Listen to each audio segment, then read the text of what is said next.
વાત કરીએ અમરેલીની. અમરેલીમાં અનુસૂચિત જાતિની સરકારી છાત્રાલયો છેલ્લા 2 વર્ષ જેવા સમયથી બંધ હાલતમાં હતી.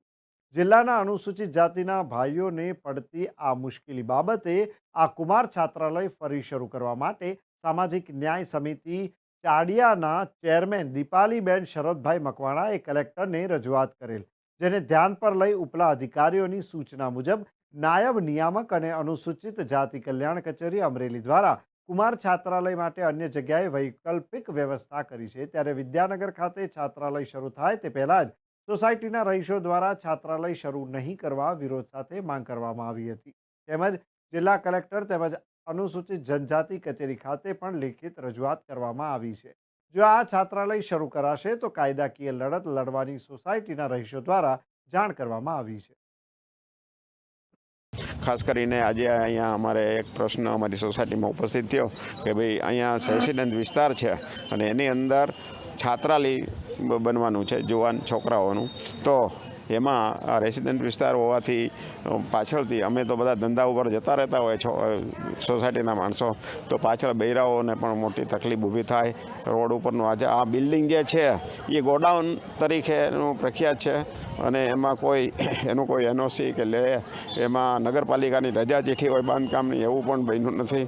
તો છાત્રો માટે પણ આ ડેન્જર છે અને એ ગોડાઉનની અંદર રિનોવેશન કરી અને પાર્ટિસિપેશન કરીને થોડું ઘણું વ્યવસ્થિત કર્યું, પણ પાછળ બધે જોવે તો એનું જે બાંધકામ છે એ બહુ જૂનું છે, જર્જરિત છે. ભવિષ્યમાં અહીંયા કોઈ દુર્ઘટના બને એવી આ પરિસ્થિતિ છે.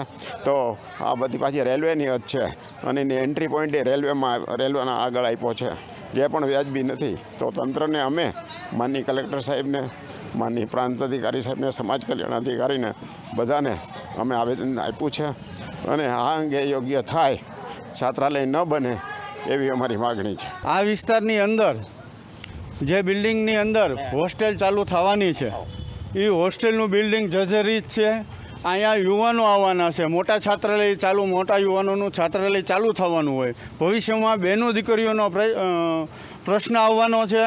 તેમજ આ બિલ્ડિંગની બિનખેતી હુકમ કે રજા ચિઠ્ઠી છે નહીં, તો તેને માટે યોગ્ય કાર્યવાહી કરવી. સોસાયટીનું બિલ્ડિંગના માલિક જેનો દસ્તાવેજ પણ બીજા નામનો છે અને વ્યક્તિ પણ બીજું છે, આવું જે તે અધિકારી જેને અમે અરજીઓ આપી છે એણે આવું સ્વીકારેલું છે. તો આ બિલ્ડિંગ જર્જરિત હોય, ભવિષ્યમાં યુવાનોને નુકસાન થાય એમ હોય, સોસાયટી વિસ્તારો હોય અને અહીંયા કોમર્શિયલ કરવું એ યોગ્ય નથી. એટલે સોસાયટીના આ પ્રશ્નને તંત્ર ધ્યાનમાં લઈ અને યોગ્ય કાર્યવાહી કરે